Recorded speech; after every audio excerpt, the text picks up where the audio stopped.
Do we want to get Kristen on the phone? There's no pictures on the tree. Yeah, that's true. Hello, this is Kristen. Hey, Kristen, you're on speakerphone. We're getting ready to start. Okay, and Danielle's with me. Okay, very good. Okay, we're going to go ahead and get started. I'm Rosetta Dart, and I'm facilitating this meeting. Welcome everyone to the table. This is a placement change TDM. So we're going to talk about why we're looking at a possible placement change, any situation that surrounds that possible placement change. If there's anything else that we need to bring up to discuss, we can do that as well. And we'll together come up with a resolution for that and recommendations. All the information is confidential, yet it will be reported to court and used in case management. We ask that one person speak at a time and everyone has the opportunity to be heard. We're going to go around the room and do introductions, tell your name and your relationship to the case. We have Christian Stout from J City on the telephone, and so who else is on there? Okay. Mom's attorney. Mom's attorney is on there as well. All right, starting with my right. My name's Scott Carruthers, foster dad. Carrie Carruthers, foster mom. Rhonda Taylor, I'm county supervisor. Walk around DSS attorney. Michelle Mitchell, DSS Placements. Chrisanne Walker, Guardian Ad Litem Program. Connie Bowman, I'm the foster care worker assigned to the case. Mother. Okay, and we're going to yield to the social worker. The reason that we're here is has actually been with Mr. and Mrs. Carruthers since February, prior to her coming into DSS custody. This was where the mother and father wanted her to be. It was a treatment case at that time, and since then, in September 25th, here, can I give you your paper? Here. I'm sorry. Thank you. Since then, we have taken custody because the parents were not progressing and doing what they needed to do. But we are having some concerns about whether or not Mr. and Mrs. Carruthers can comply with DSS's expectations. There have been some problems with anybody in the room that knows how things work at DSS is that sometimes we have to change visits. We have to work within the schedule that we have in terms of what we have available for visitation. And right now, visits are court ordered twice a week with mom and dad.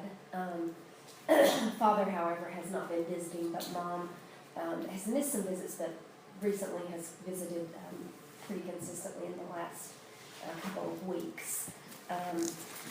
But anyway, unfortunately, we have had to change the visitation some based on the availability of when our CSST has been available to do the visits. And it's kind of come down to the Carruthers they have in a Mother's Morning Out program on Wednesday mornings. Yeah, what kind of program? A Mother's Morning Out, kind of like an Okay. educational type program for her.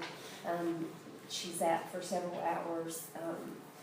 And we agree that we want her to have, that educational stimulation. And what we've offered, what we had offered was the possibility of them, if they couldn't work it out with the place that they're at, of her going another day, then, looking at a list of the daycares that DSS will pay for, DSS vouchers, and then they could take her maybe to a different center on a different day, because we had to move the visits started out, I think, the first couple times when it was still Teresa had not transferred it to me. Their visits were on Fridays, and then we scheduled them on Thursdays, thinking that time was going to work out, and then we ended up having to switch them to Wednesdays. And Mr. and Mrs. Carruthers, sent an email that said that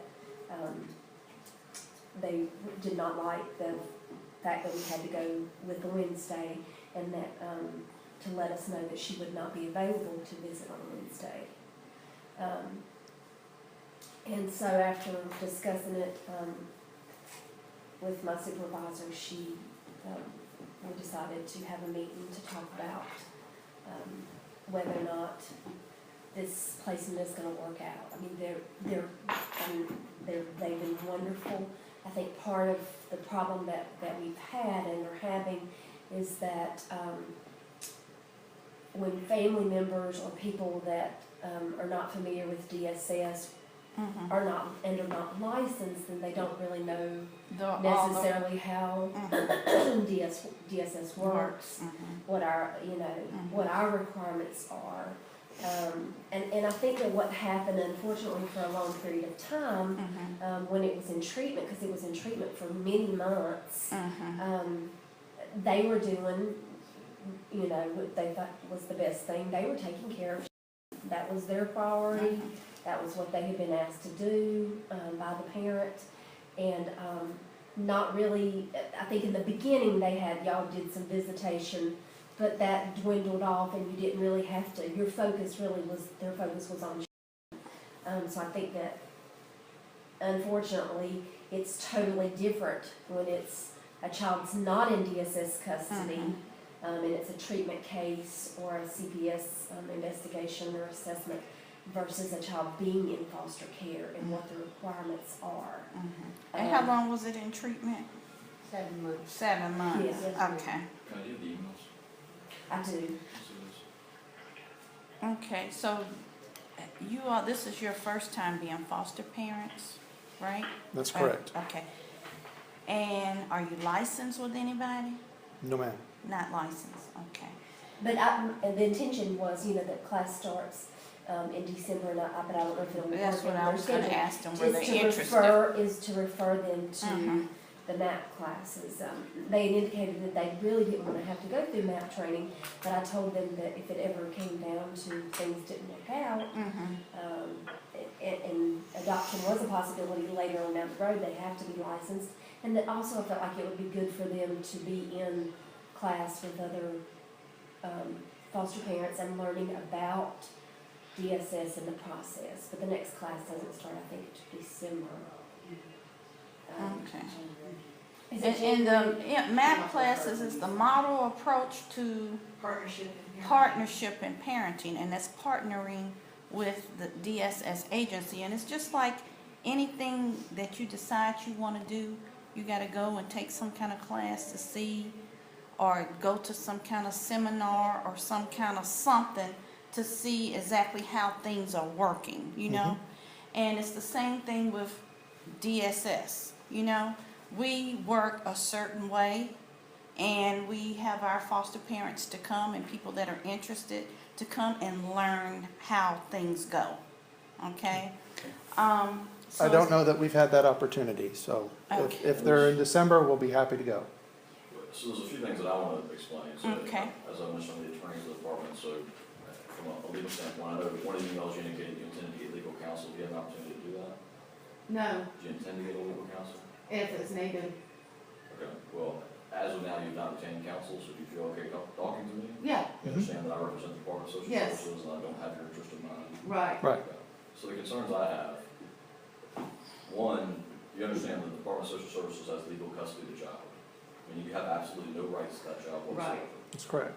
Yeah, and that anything that goes on with the kid, that we're ultimately responsible for. Right, You also understand the current plan is reunification, right, so that everybody is supposed to be working towards getting the child back. right.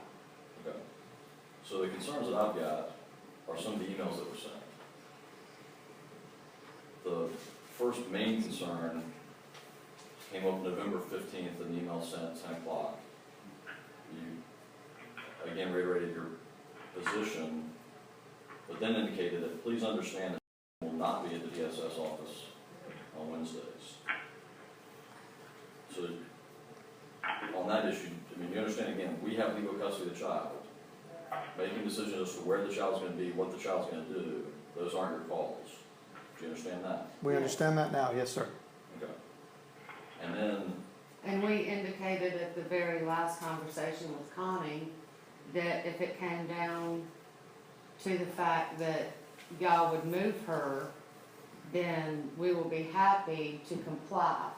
We have asked, it's been known since day one that is in this, Mother's Morning Out. we had asked for any other day, any other time. We're not trying to be difficult.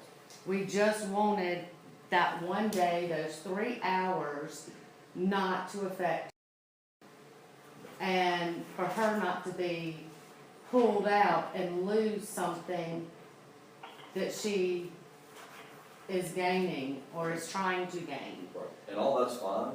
I mean, all that information in there, that's fine. You can certainly present those things to the department. Again, at the end of the day, the department We makes the understand. decision. And the court's the only one that can overrule DSS. We So understand. the follow-up concern I've got is, I guess Scott responds back 10 minutes later. We are fighting the very department that is supposed to protect her. I keep continuing to lose respect for the Department of Social Services every day. We're trying not to come unglued. This is Craig. Who's Craig? She is the administrator for Mary's Homes. Okay. When should we get Kirkland Law involved?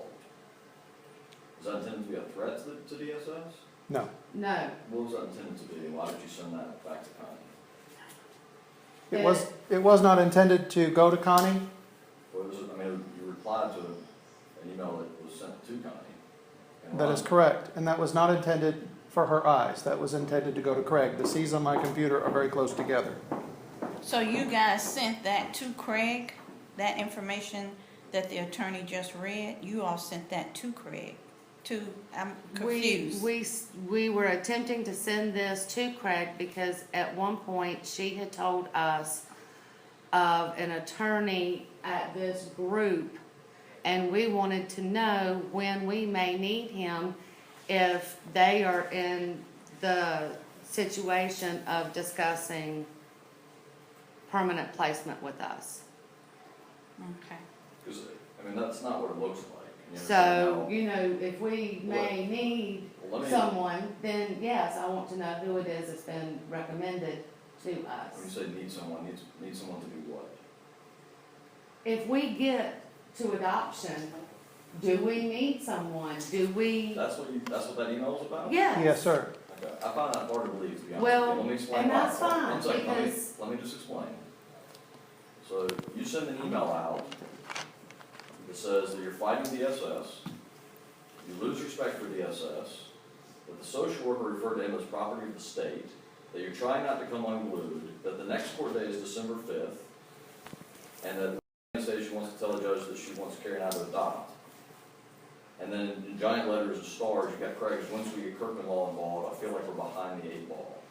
What I take from that is that the Department of Social Services notified you that we had serious concerns with whether or not you were complying with the directives of DSS, who again has legal custody of the child, and that you were intending to get an attorney to fight DSS, which is what you indicated it's not what you're doing. And I will testify in the court of law that that is not the intent of that note. Half of it is venting, the other half is asking for advice. This is Kristen. Can I go back to one other thing in what you said and what is in the email? Is that I'm really concerned that I'm seeing the child referred to as Emma. Emma. Okay. So okay, is that Who what y'all, I'll let y'all respond to that. What's? Okay. We have called her Pumpkin, we call her Emma, we call her Sugar, we call her a lot of different things. And Emma is described, if you look it up in the Urban Dictionary, as someone that is extremely beautiful and they don't know it. So that's what we have referred to her as, because we haven't been giving any advice on how it is that we're supposed to handle her and protect her privacy in public. Oh, what do you mean by Oh. protect her privacy in public? I'll let you We- respond. We have a lot of people that come up to us and they immediately will say, she's so beautiful, what's her name? You know, all these personal questions. And You if talking about strangers? yes, strangers. And our biggest question from the beginning, and we have asked, what is it that we are supposed to say to protect their their privacy, her privacy, whatever. What if she was your own child? what would you say? And somebody came up to her and said, "Oh, she's so beautiful." What would you say? We What would you say? would immediately say, "Oh, thank you." You know, Okay. if they ask us her name, of course we're going to give her our name. So, Okay. But in this case, we have lived in this town for 11 years. Everyone knows that we do not have a child. So when someone comes up to us, "Oh, what's her name?" If I immediately say, it could be someone that they may not want to know their own personal information. That's not up for me to give. a first name of juvenile is not exactly a, that aside, it's one thing to call a child Pumpkin. Now, I call my son Buddy. His name's Robert, we've got a nickname Bo, but I've never called him John or Chris. I mean, Chris means you're loyal. That's the definition of Chris. My son's loyal to me. I don't call him Chris. Emma's not it's just not a toy name, a nickname or a, It's like a whole nother That's a name name. of It a could person. be, it is a nickname, and if that is a name that we use in public to protect but her. then you send it on and a her private rights. email. So it's not just a public thing. I mean, you're referring to Emma when you're sending emails out to other individuals who are intimately involved in the case, right? So why did, if you're saying that What the only about reason, when she hold on. sent it to you, that she used Yeah, I that mean, name? if you're saying that No, the only reason it that may you be, use Emma, and I've never been asked, y'all never, it may be in Teresa that you talked to, but I've never been asked about what y'all should call her out in public. That's not something Went to that. Teresa. that Nobody's we- ever asked. No, Yeah. and it may be that they talked to Teresa about that, when it was in treatment, I don't know, but I've not been asked that. regardless, if the only reason you ever call her Emma is to protect her identity, that does not make sense as to why you would refer to her as Emma and the other emails to people who know exactly who she is, right? So it's not, I mean, if that's a nickname that y'all decided to start calling her, that's one thing, but it's not a pseudonym or some attempt to protect her privacy if you're using it in an email with people that know what her identity is and exactly who she comes from. and all Bottom that. line is that email wasn't even meant for anybody else. Well, I mean, And we've taken responsibility for that. And the mother has something to say, so let's let her have a chance to speak. Thank you.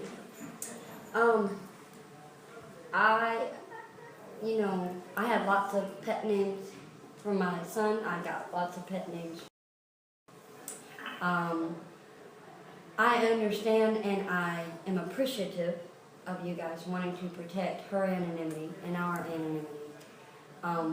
But I'm just verbally saying that I'm okay with you saying that's okay.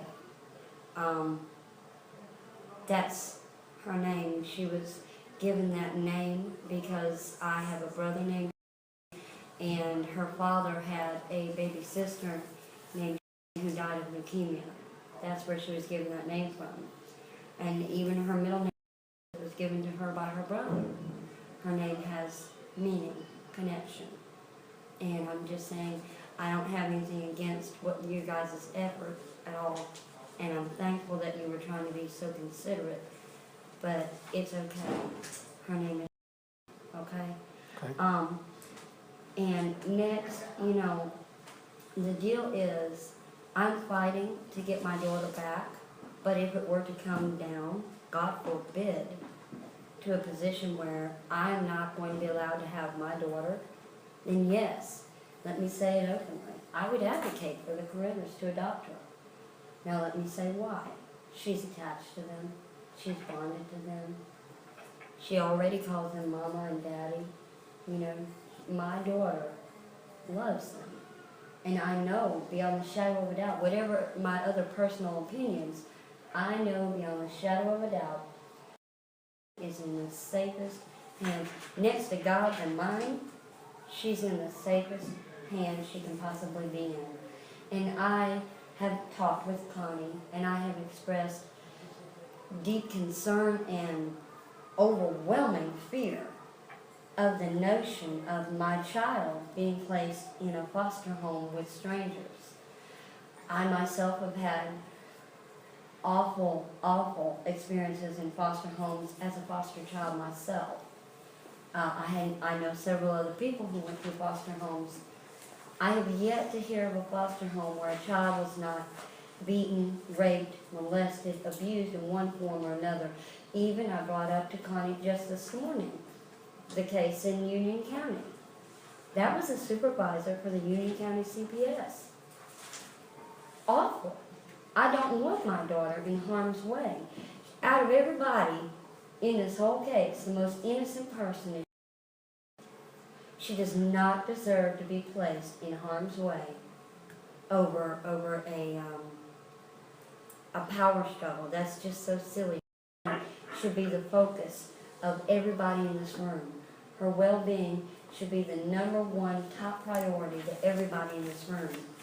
And I will say that the date for the visitation was changed to Tuesdays and Wednesdays because, like I said, first and foremost, I'm fighting for my daughter. And there is a domestic violence victims class that I need to attend. And unfortunately, they're not very flexible on their schedule at all. The only day they got it is Wednesday. I mean, I've even had to take that day entirely off of work, just like I've had to take Tuesdays off of work.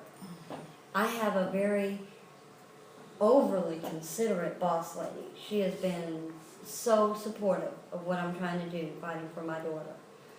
But she's also informed me, albeit politely, that she's changed my schedule so much that she can't keep doing it. And that if I change it again, she's going to have to terminate my employment. I need that job. How else am I going to pay child support? How else am I going to provide for my son? I mean, why does it kept? I have more than one child. I have 2 kids to provide for. And this job already is not enough. It's part-time. I need to be able to financially provide for my kids. And I don't even look on it as I have to. I look on it as I get to. That's a privilege. I get to provide for my kids, you know. But I just wanted to make it abundantly clear that I don't think the Carruthers have gone out of their way to impede visitations or to stand in the way of me fighting for my daughter. From the word go, they have always been supportive. I just can't, I'll end it with this, I just cannot stress it enough. I do not want my daughter placed in another foster home with a stranger that I don't know whether or not they will harm her. I just am not willing to take a risk with my daughter's safety, her physical safety, mental, emotional. I don't want to put in harm's way.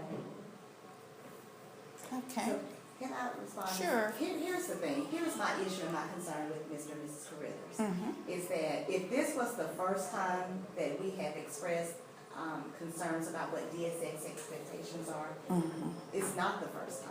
Okay. You know, I remember the first time that I met Ms. Carruthers and she had brought here for a visit and she was just holding on to her really tightly. And, you know, I even asked her then, are you going to be able to do the shared parenting that's required? And I do get and understand that they're new to, that you guys are new to DSS and this whole process and we're this beast out here and how we operate and how we work. I wholeheartedly get it. But after 1, 2, 3, you know, conversation after conversation, and I know I've met with Connie, I've sat with Connie, and I said, you know, Connie, you know, when she talks about the home visits and things that they've discussed, and Connie has told me that she's made it clear about kind of DSX expectations, what they're going to need to follow up with, what they're going to need, what they need to do. The issue and concern is that we just don't have the energy to fight every time DSS has a request and expectation for a child that is in our custody. We just can't keep fighting this battle. So my issue and my concern is that this is not the first time when we had our initial child and family team meeting and we developed a case plan.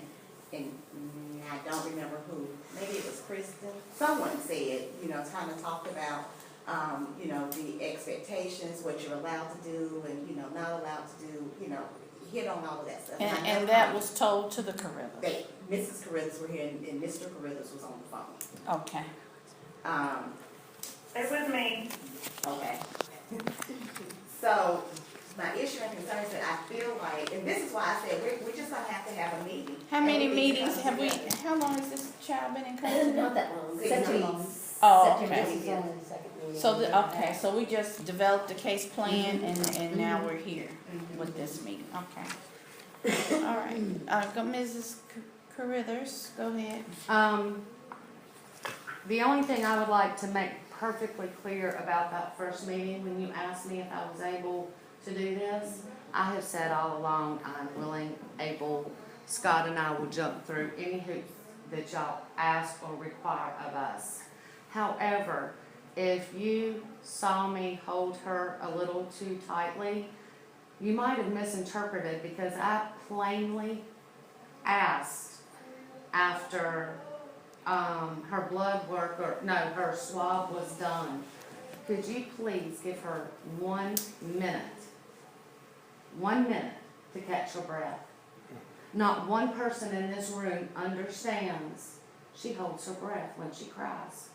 Give her 1 minute to regroup. I was prepared for her to go. That's why we were here. We were on time. The DNA we knew was going to be done ahead of time. And I am not out of line by asking, give her 1 moment to literally catch her breath.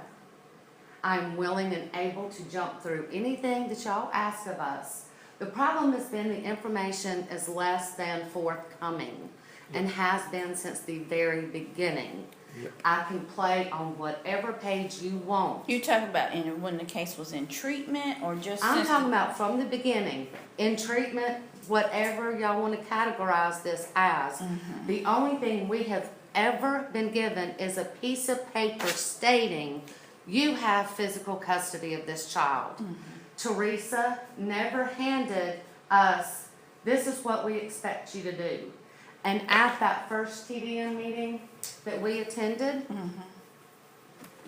all we got were copies of what was discussed for them. Nothing has ever been said A, B, C, D, no matter what. We are But, and even it sounds like to complying. me that you all need to understand the whole process. Well, we are. Because We've been we- asking for the whole You're not process. understanding that. Well, That's we are one piece of it. complying Correct. to the point that we are even showing up because we weren't notified of changes. That has happened to Changes, us. what kind of changes? Of visitation, whether it's been canceled or rescheduled. We have shown up at least 3 times when there has been no visit. Okay, and that happens.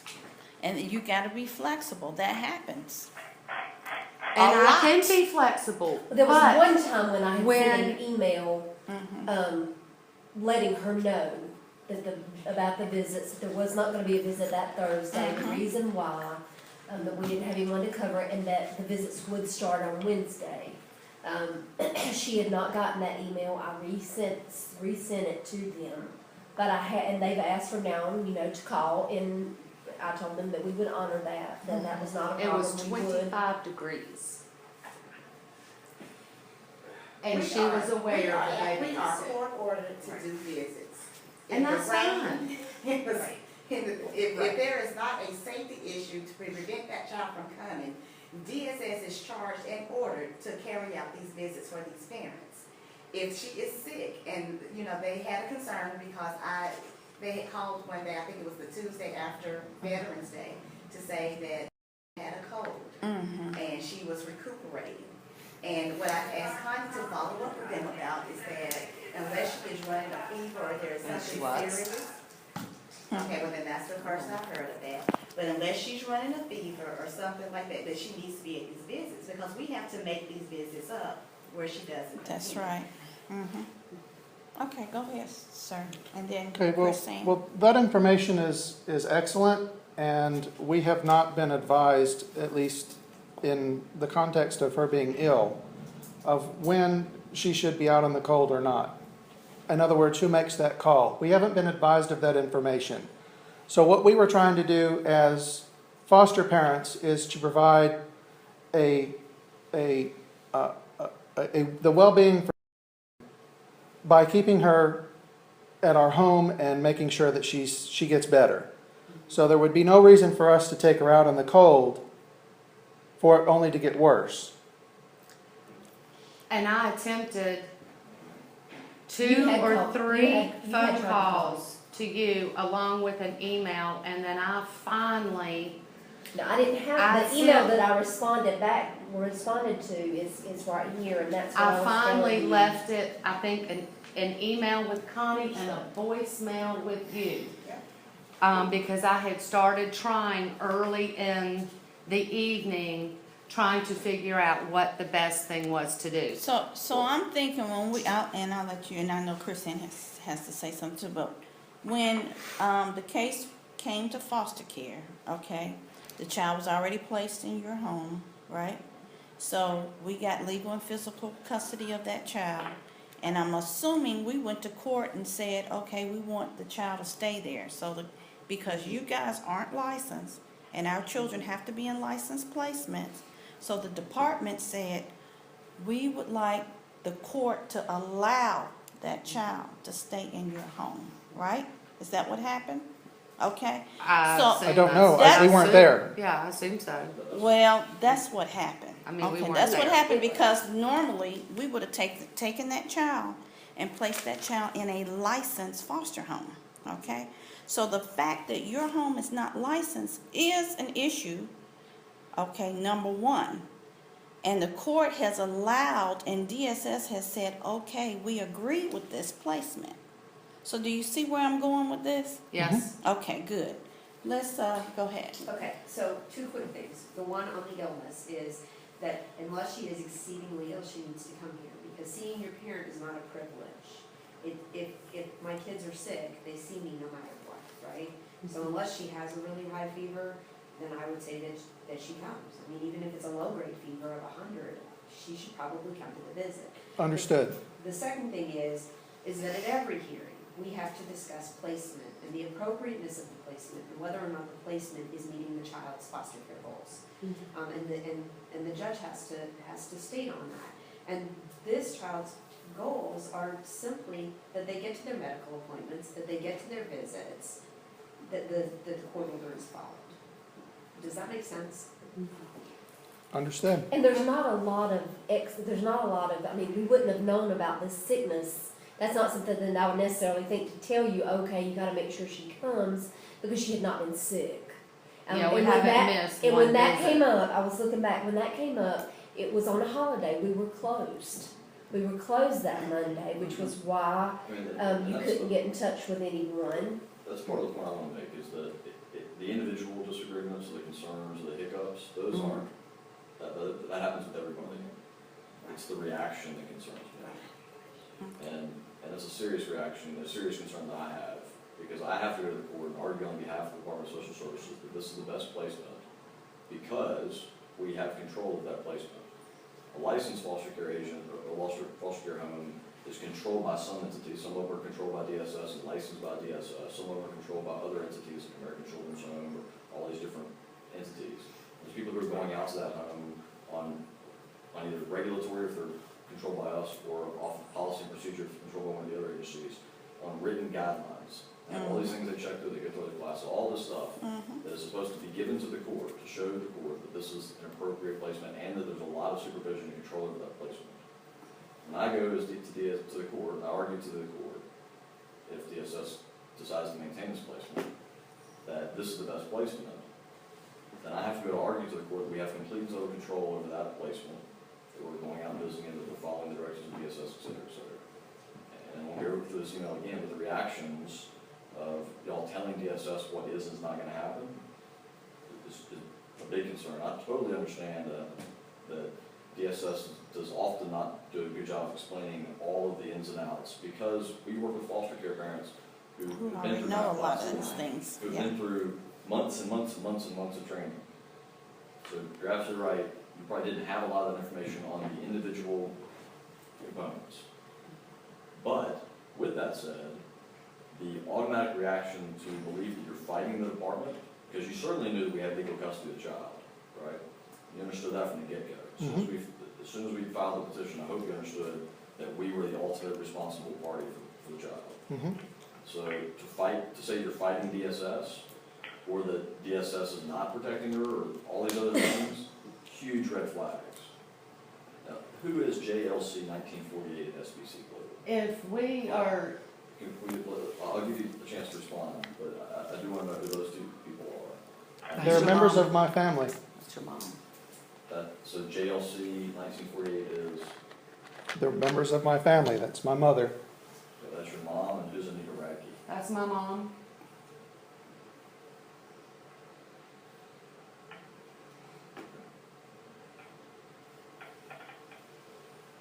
And it looks like that this whole thing, what it feels like to us, is that y'all are perceiving things that a parent would feel over their child. We have been put in a position that I feel often exceeds what a normal family must feel, because we aren't just responsible for an infant in our home. It is an infant that's not ours. And we aren't just providing basics. It's not just basic. So yes, if this whole thing is over the reaction that we have given because we wanted some stability for her, we're sorry. If that, we have said at the very end of the conversation with Connie, if that's what this is about, we'll pull her out. We won't care, it's fine. We'll figure something else out to do. And all the while, we've been trying to do what we thought was best for the child. And we haven't, we don't know, or we are not aware of who is the advocate for the child, who has the child's voice. And I think that Carrie and I have been trying to fill that role because we don't know any better. And perhaps our enrollment in these MAP classes will clear that up. And I think if I were to bottom line this conversation, that's where it needs to start. And that's good, obviously, but again, my only concern is that we're the ultimate decider unless the court overrules us. The GAL advocate is the GAL and the GAL advocate are the two people who are looking out for kids in addition to DSS. And this is the first They're that the we've heard of voice- those. Voice for the child in But court. regardless, they don't have And any out. control. Again, even if the GAL tells DSS to do something, I don't have to listen to that. DSS doesn't have to listen to that. Same thing with the GAL advocate. The only person in the entire system that DSS has to listen to as far as decisions about the child is the judge. My concern is that if y'all feel very strongly, for whatever reason, that something is or is not in the best interest, and DSS disagrees, can DSS feel comfortable that despite the disagreement, you're going to take the actions of DSS? Yes. Absolutely. Well, and I appreciate you saying that now, but that's the We concern. said it on the phone with Well, Connie. you didn't say it in this email. This was after the email. Okay, and you didn't. But I think she said that, and to be really honest, I think Ms. Carruthers has said that all along. Even in the initial CFT, she has said, I've heard you say that they are willing to do, that she's willing to do. I'm willing to do whatever. Absolutely. Am I? Give it to me. We will comply. So I think that, but with that being said, I feel like even since you said that, it continues to be this struggle. It continues to be this fight. It continues to be, and I get that you Only guys because- don't know, and we have to explain it. I totally get that.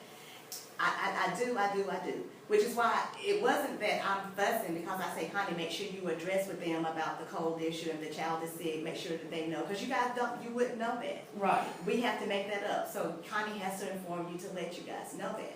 But we can't fight with whoever the child is placed with every And we don't single want time. you to. And part of the issue is that when we make decisions, there are lots of things that you guys are not aware of, or are not Right. gonna be aware of. Right. that has to do with the parents and their case plan and what we're doing. So lots of times whenever we do make decisions, I have to think about mom being able to fulfill her case plan. It was always said at that initial CFT that Wednesdays was gonna work for mom and her day off because of that was the domestic violence class. And Yeah, that- we did talk about that at that initial CFT, Yeah, but that we did. would be a good day because of the fact that she's gonna have to go to that class. And because our plan is Our reunification. plan is reunification, and DSS is charged to show efforts with these parents towards that. Enter into case plan, making sure services are available, making sure the child is available for visits, all of that. That is our responsibility, DSS responsibility. So I cannot fight with foster parents and caretakers about, I just can't. You won't have to. Not anymore. I It's mean, crystal we clear. We just need to know, I mean, even for the But you did visitation. know, I told you, and then you still fought me, and you still said, Well, this is not gonna Well- work, this child is not gonna be available. Rhonda, and that was us being protective of her, and we were trying to look out for her best interest. If that obviously is not a player in it, we feel like we have the obligation to at least inform you of it, but we completely, totally recognize from this point forward that you all have full control of where she is, who she's with, at any point at any given time. That is crystal clear. Because what I'm hearing as a third party is that you all felt like you had more control than you really have. Because you're not taking into account that DSS Because is we in did not. control. Yes. Well, Okay? and like To- I said, to I the go back extent- to- That's what I'm hearing. I think what happened was, I go back to the fact that when it was in treatment, Mhm. yes, they had contact with Teresa and that type of thing, but they weren't really, I mean, the visits stopped, so they weren't It really, wasn't foster weren't care. really aware of, what the parents were doing Uh-huh. and that type of thing, and there wasn't that, Right. as much contact Mhm. as there is gonna be now. I think that's where it's at now. Pardon me, nice to meet you. I apologize for. My position is at this point, and I've told Rhonda, I feel like that, that at this point, if they do understand, that I think that we should give them a chance, we should let them go through MAP. It is very stable, she gets everything that she needs there and then some. They have done an excellent job of taking care of her, I Yeah, know. Danielle wants to say something. Who, Danielle? Okay. I'm sorry, y'all, I don't want to interrupt, but I've been sitting here biting my tongue for too long. Okay, go ahead, Danielle. First of all, I understand my client's position. However, and I have to tell you, and I think most everyone in that room would agree with me, when we have these issues with placements at this stage of the case, and I've had to support clients saying, no, keep them there, the problems will get better, they do not. And 9 months, 12 months later, we're looking at a new placement, which is much more difficult than if we went ahead and did it at the beginning. My recommendation to you is move now, 2-day period. This is not working. It's not going to work when they're saying we're looking to hire an attorney for permanent placement. When do we get them involved? They call us mommy and daddy. We call her Emma. Ms. Critters said at the beginning of the meeting, if y'all are going to threaten to move her, well, then we'll comply. No, you comply all along. And the fact that we're having this meeting is a huge problem. And my advice, move now, period. I am not going to let a client go through this again where I go along with it and then it all goes to heck later and it's much more disruptive. And I'm not. I'm telling you now, move, period. Okay, may I speak? Sure. Okay. Absolutely not. I will not put my daughter with strangers. I won't. I think they have come to a clear realization that the ones calling the shots in the end is Guilford County Child Protective Services. It is not me, even though, hello, I'm her mother, I'm the one that gave birth to her, and it is not them. It is CPS, and I think everybody is on board with that. I absolutely will not place my daughter in harm's way. I will not, okay? Having said that, I had an additional question that I've been sitting here chomping at the bit. Okay, so let me preface this by saying I'm not asking whether this was said. I'm not asking who said it. I don't care. I would just like to make a statement that if my daughter has been referred to as property, may I respectfully say, please don't do that. My daughter is a human being. She is not a piece of property to be owned. Slavery went out in the 1800s. No human being is owned. My daughter is a human. Okay, so I'm just saying, please, that kind of really made my blood boil to hear her referred to as property. Please don't refer to her as property. It wouldn't be property, it would be responsibility. Right, yeah, definitely, definitely. And I But think just we not property. wholeheartedly agree. I'm just I don't saying, know not who has property. used that term. I saw that in the email as well, so I'm not sure. who I'm, they referred to. I've never but right, but referred to her as I'm property. saying, that's why I prefaced it with, I'm not getting into it, he said, Okay, she said. all right, so let's move on from that.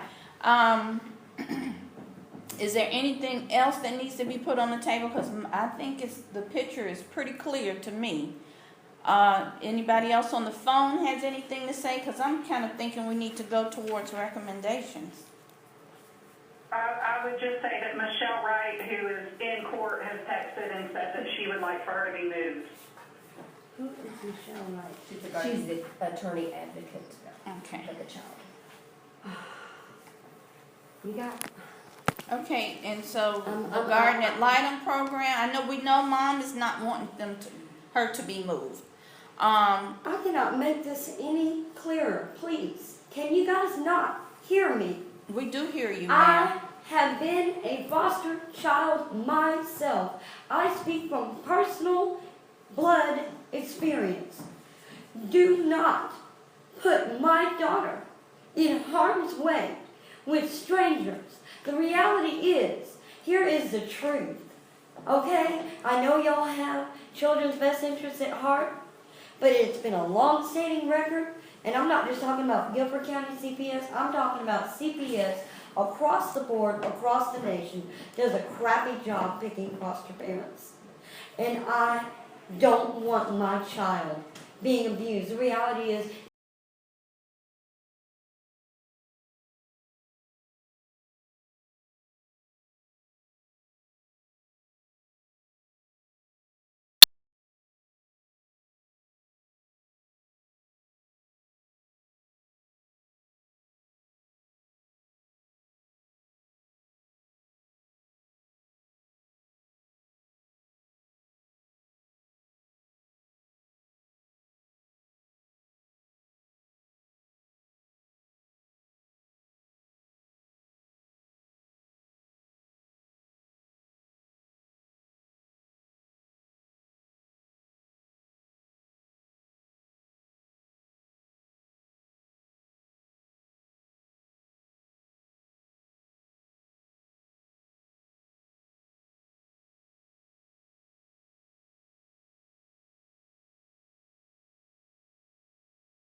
Um, 549-4733.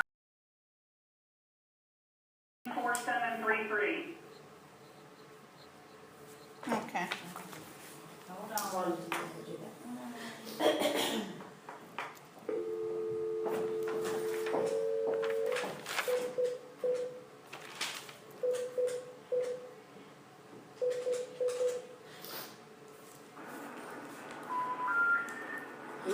What was the number?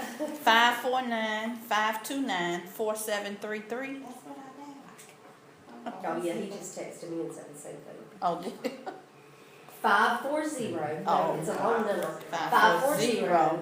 540-529-4733. Okay, hold on.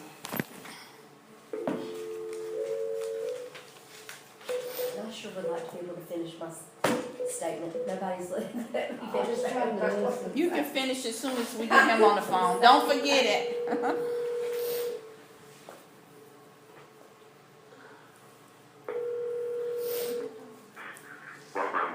Hey, Ron, I'm getting ready to conference you in.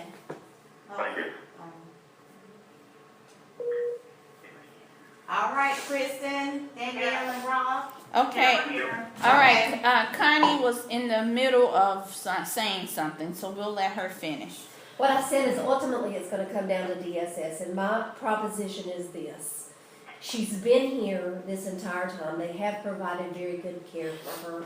I realize there've been some problems, some miscommunication, we accept responsibility for that on our end when that's happened.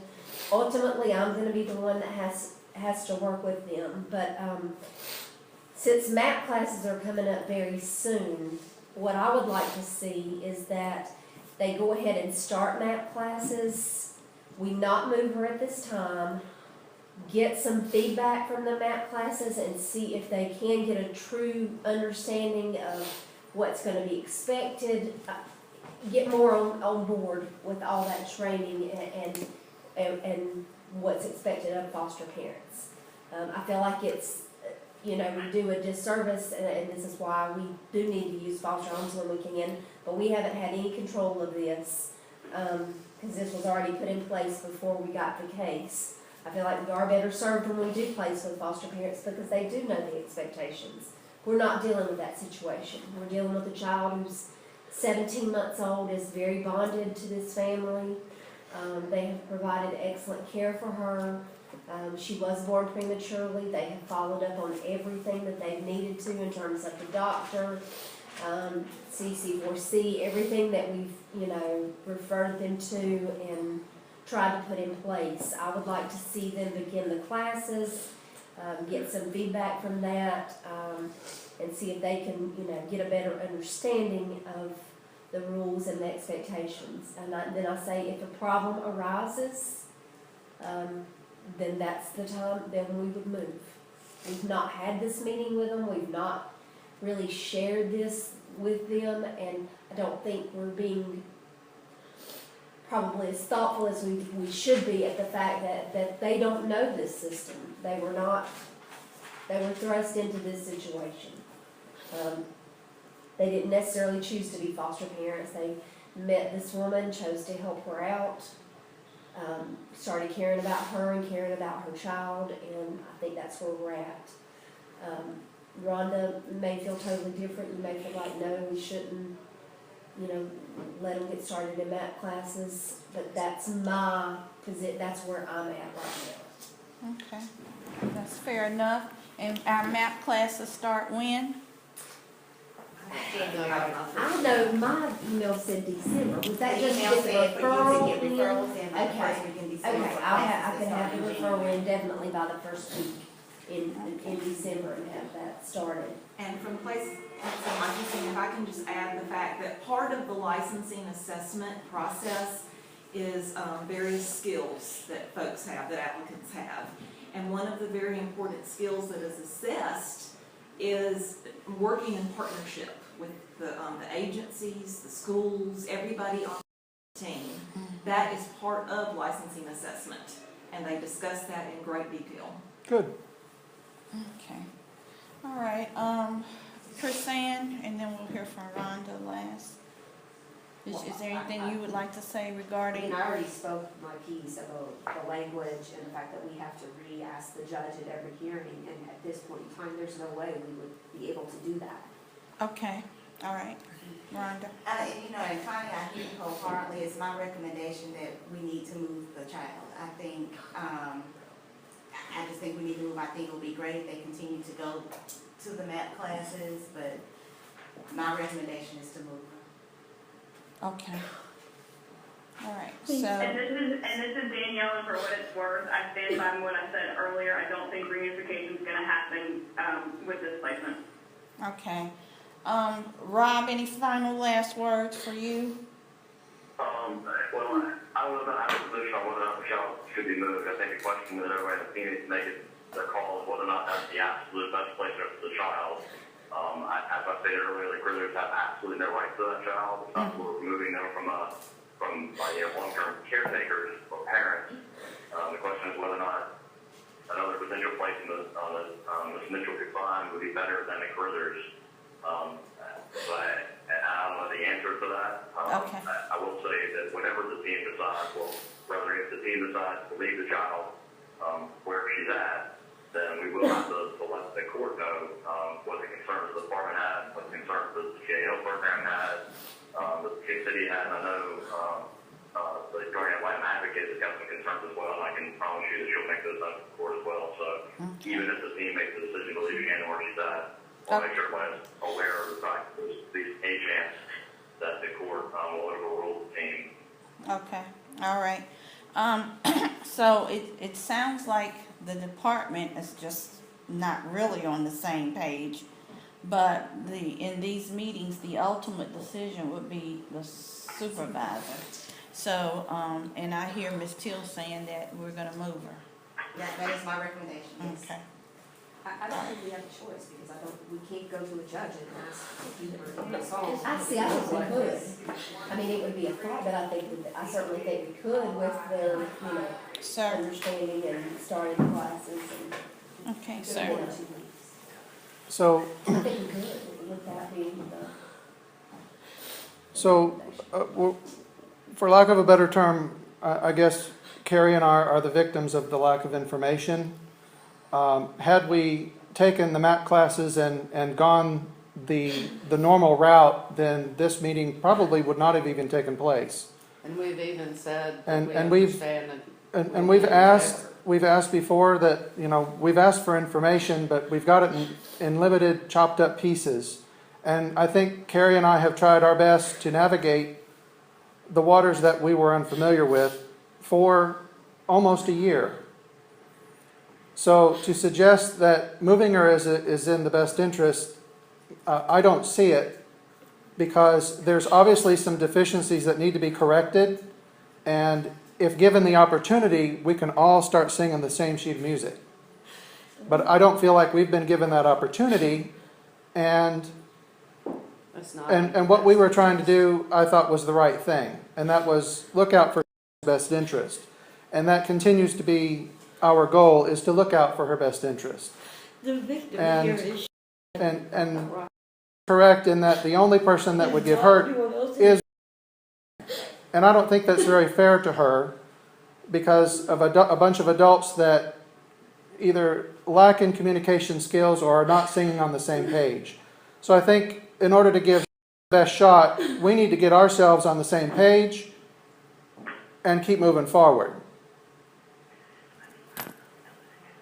Anybody would like to respond to that? I think it was very telling that his response was, we are the victims. It's not about them, it's about.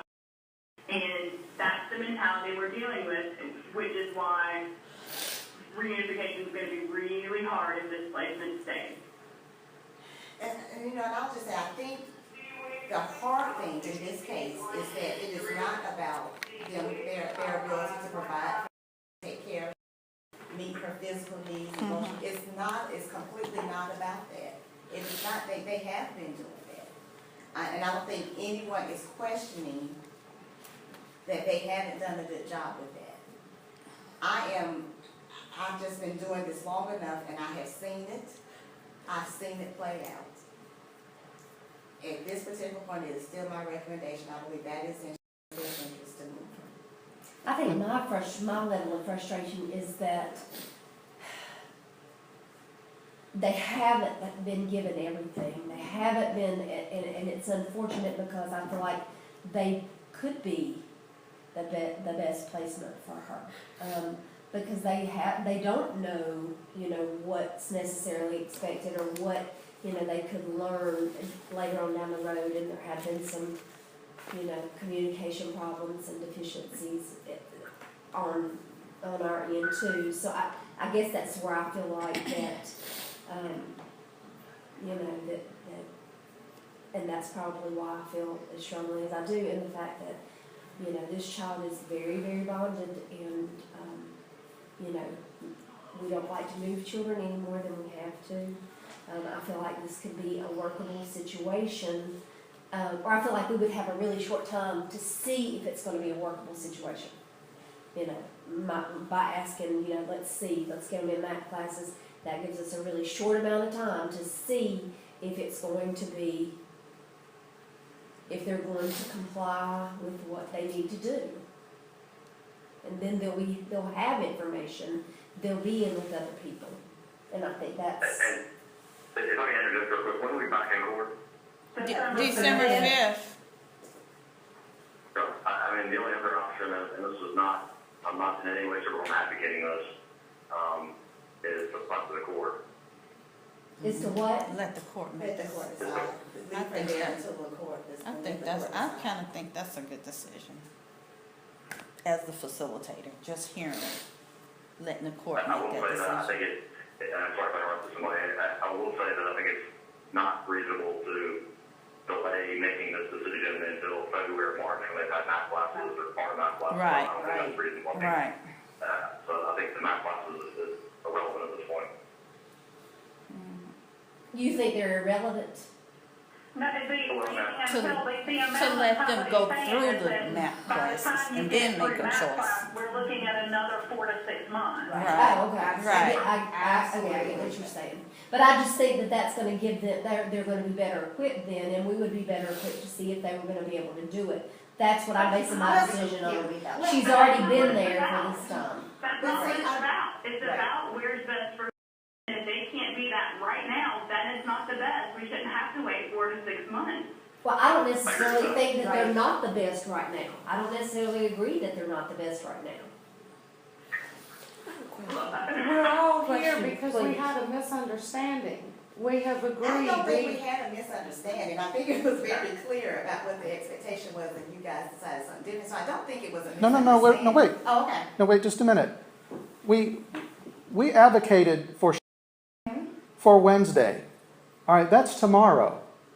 So we have all made an agreement based upon the information, the exchange of information that we've had. It's going to be here tomorrow because you said so. We respect that. We get it. Okay? So to suggest that we've already done something that hadn't happened, it hadn't happened yet. All of that email and all that conversation back and forth was just that. Conversation, asking for information. Now that we have it clear, she'll be here tomorrow with bells on. And so to suggest that we've done something incorrect, I don't know, please give me what it is that we've done incorrectly. It may have been out of order, and we're willing to correct that. But we need your guidance too. And that's all we were asking for. Rhonda, I think the fact that we have to ask that question after this hour and 15-minute meeting, it tells you what you need to know. You know, She didn't hang up. She's still on the phone. that was Danielle. Let mom say something. Okay. Sure. Okay, go ahead. Ma'am, you say you had, did you Yes, say you had to say something? Miss Caldwell, are you not supposed to be my lawyer? I am, and I'm telling you what I think is Okay, best for you okay, and your daughter. okay. And if you don't want to listen to me, that's fine, but I'm telling you, after doing this for years, I know what I'm talking about. Okay, but, you know, you being my lawyer, we are to present a united in front. And if you felt differently, then that was something that you should have called me and told me, and for us to I didn't discuss. know what this was Because about. every time that it matters in court, right now, in here, you contradict everything that I asked for. And it just does not feel like you are my advocate to speak up for what I want from my daughter. Because all of this, I mean, I have no control over what CPS decides. They are the ones calling the shots. But at the end of the day, the only person that can make not my child is God himself. And so, regardless, I'm going to speak up on my daughter's behalf. And we are supposed to be a united front. And I'm going to intervene into that, and we've heard what you said, but I'm going to let you guys have the opportunity to talk Yes, ma'am. about that, Yes, ma'am. not in this meeting. Yes, ma'am. Okay, because that's a whole nother topic, and we're not Gotcha. going to get into that in this meeting. And I think we just need to make recommendations at this point, because it is what it is. It's not going to change. The information has been put on the table. You know, what we've heard is not going to change. It's going to be what it is. So we need to make a decision now. Are we going? And the two decisions that I hear that are feasible is either let the court make the decision or the department is going to make the decision to move her. So which one of those are you all just looking at this point? For me, you know, my recommendation. Because it's you still know, your is- decision. My recommendation hasn't changed. Okay. It is to move. Okay, all right, That's my so recommendation. let's talk about when this is gonna occur and how it's gonna occur. And do we have a placement for her? We have two possibilities. Okay, I have a question on the placement. You know, there was a home study done on. I haven't back yet. I've called. Are you kidding me? After all this time? And that I should have commented on that earlier. I called Randolph County again today to try to find out if they have the home study completed. We don't have it yet. Because they've already. She told me. She called me and told me they've already been out there. They've already checked her out. They already questioned her. They've not gotten the information to us at all. I don't have it. I've tried. Do I need to call their behinds and say, hello, you need to send that If you info? want to, you can do that, but I And did then- call them earlier. you can call too as well. Okay. Well, you Social know, I mean, services she's not there. accustomed to it any more than they are, so she doesn't really know to, Okay. you know, she doesn't know what she can do and what she's not allowed to do. Mhm. I mean, common sense would tell her to call, but on the flip side, she's not trying to tick anybody off. Okay, but we're gonna need a placement, I guess, today. So we need to talk about, is that gonna happen today? When is that move gonna occur? Let's talk about it. Today? So she's gonna be the victim because of lack of information. Is that the decision here? You guys have I mean, decided really, to move her. I'm not That's the decision that you all have decided on, because we all can't work together and understand each other. And I believe this was the opportunity to do so. And because you all feel like that hasn't been accomplished, then it's going to be the victim and get moved. It is my recommendation that it be moved today. Why? Yes.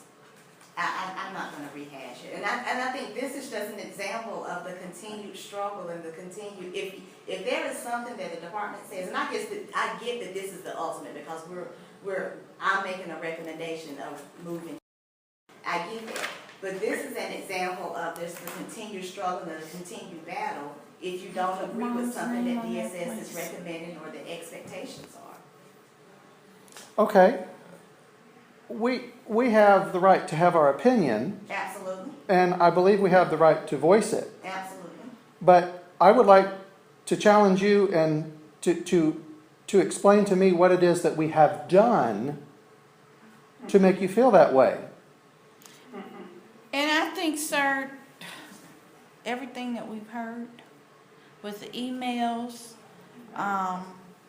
with the attorney, Miss Danielle, she said it perfectly. When she went through all the different things that has occurred. And this is why the agency is making that decision. You know, it's either let the courts make it, like our attorney said, the decision, or DSS can make it. And because of all the information that we heard today, I think that the plan is reunification, and with the things that have occurred with you all, it's going to be hard for reunification to occur if you're not following the recommendations of DSS, because we have our plan of reunification, and maybe you guys have a different plan. We don't know if you're not complying, because that's the first thing we go through, because we've seen this so many times. But tell me what it is People have that, a different agenda. what is it that we haven't complied with? Other than ask for information, what is it that we have not complied with? Because it's not Wednesday yet. And believe me, based upon this information, we get it. Now, you flatly refuse to do what the DSS told you to. I mean, just because we caught it and stopped it and we're moving the job before that happened, that doesn't mean you were compliant. You flat out said no. Yes, but that was a no based upon misinformation or lack of information. Now that we have the information, it is crystal clear. And I think we've made that very understood. So from now on, you're not going to have any trouble whatsoever out of Carrie and I. Right.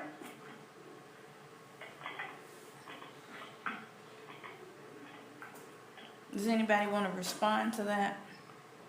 I think we've all responded multiple times, and now it's my turn, and to say the same thing. All right. Is that these issues have gone on now for I need more you to than sign a that, short sir. period Not of that you time. agree, but that you're here at this meeting. The discussion has been the same, and I will tell you, I was in the meeting that we had a few weeks ago where, you guys are saying that nobody explained who the GALs were. Well, Chris Ann Walker was in the meeting, explained her role.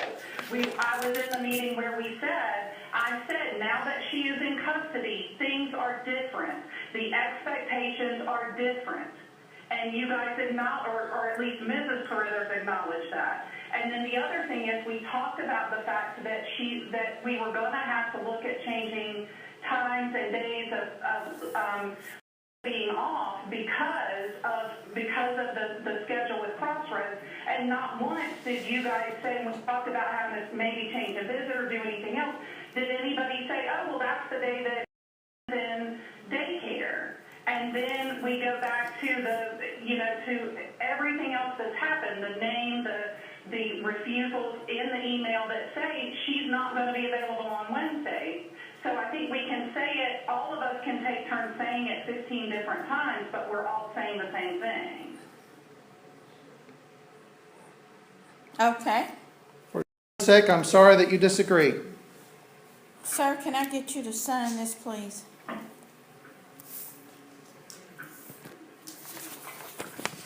You want me to, Okay, thank you, guys.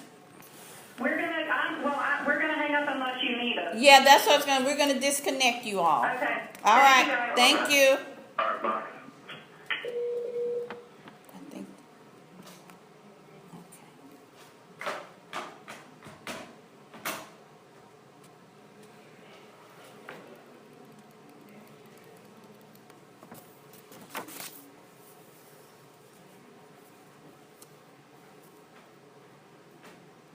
You can put your wife's name in there as well. I'll let her sign it. Okay.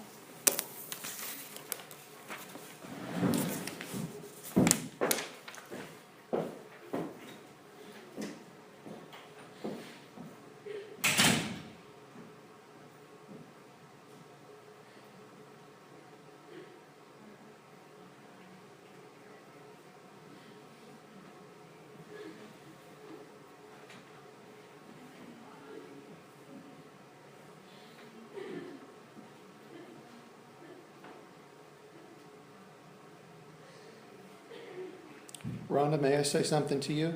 yes, sir. Carrie and I have been providing for since February 6th. And I'd like to suggest to you in this panel that we have complied more than we have not. That's a long time to have somebody in your home, and we recognize that she is now under the jurisdiction of the state and that the game has changed. We acknowledge that. We get it. But we would not have been able to find out that information, or at least gotten it through our thick skull, without a conversation like this.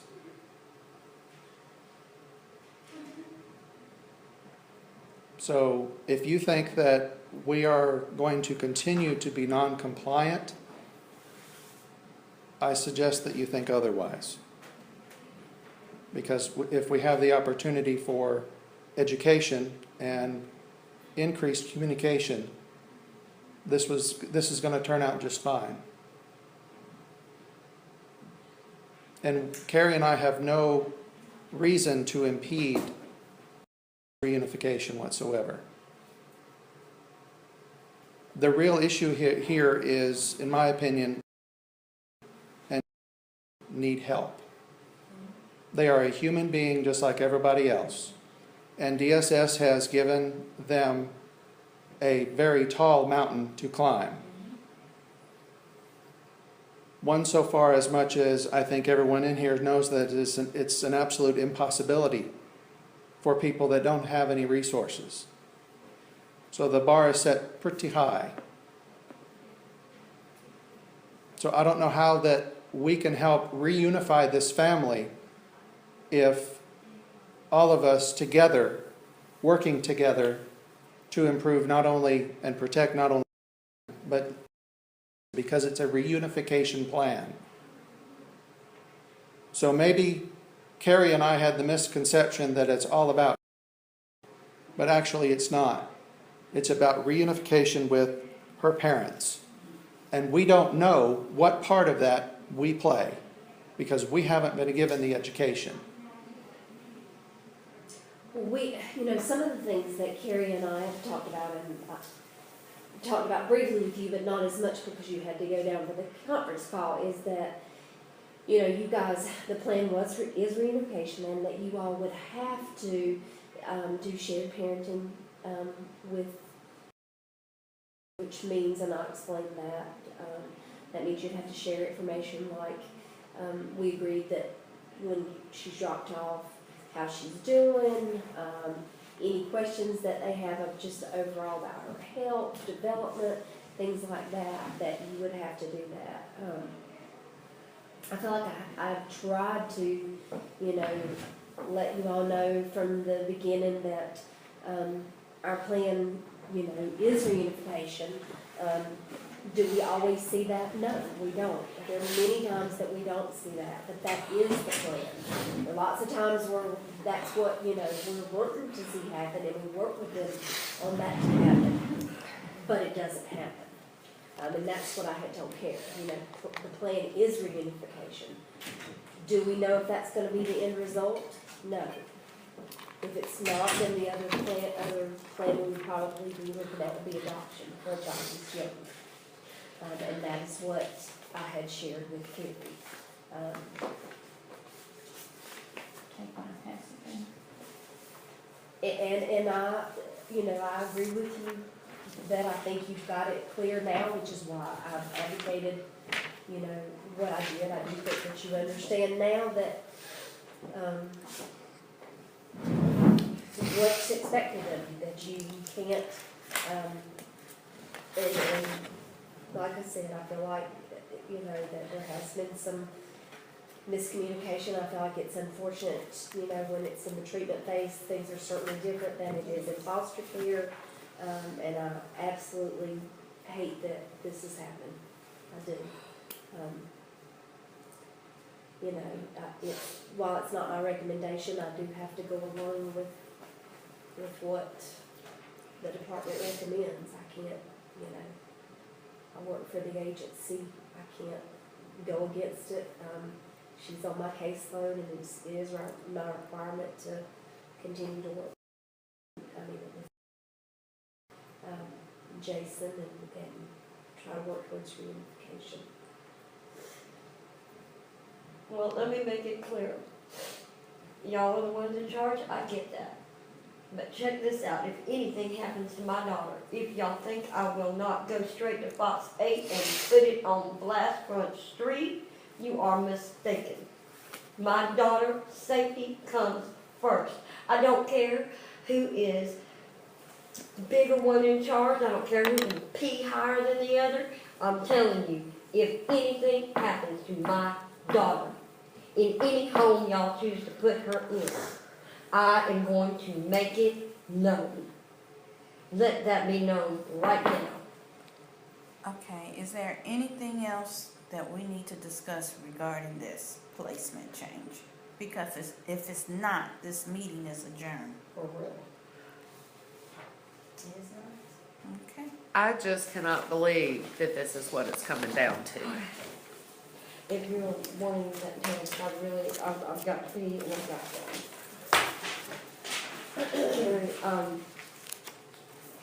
I don't have my phone on me, but if you are still around, I need to use your phone to call Michelle to come and pick me up. We're gonna set up here with this, if you can get the information from Michelle. I honestly cannot believe this. I can't.